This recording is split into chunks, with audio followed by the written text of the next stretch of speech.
ये जो अपना तिरंगा है प्राणों से भी प्यारा है।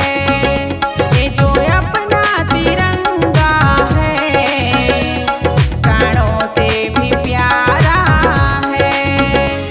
ये धरती अंबर, ये धरती अंबर, ये देश हमारा है।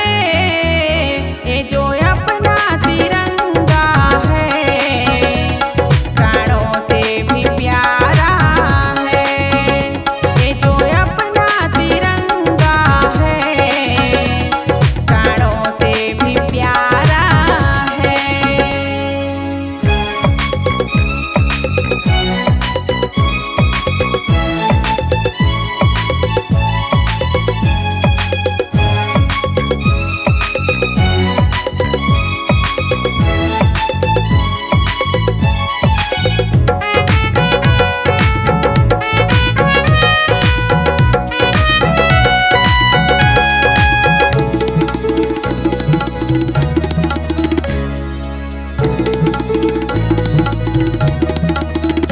जहाँ वेदों की रचना हुई, जहाँ पावन गंगा बही,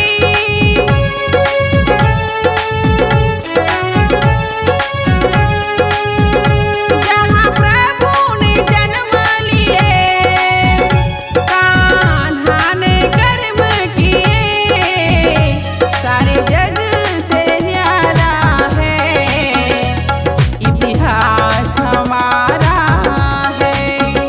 ये जो अपना तिरंगा है प्राणों से भी प्यारा है।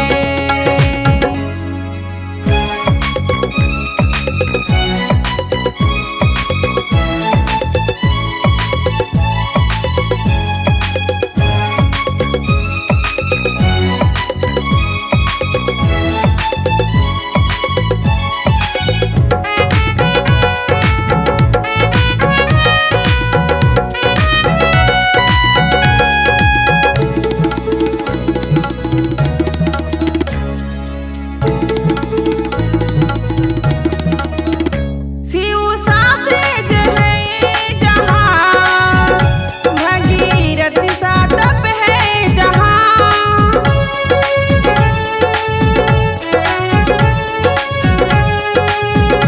हर कर्म में गीता है, हर बाला में सीता है, तुलसी की बाणी यहाँ, यहाँ सुर की धारा है। हर घर एक मंदिर है, हर मन में भगवन है। मिट्टी बन गई चंदन, हर कण कण पावन है।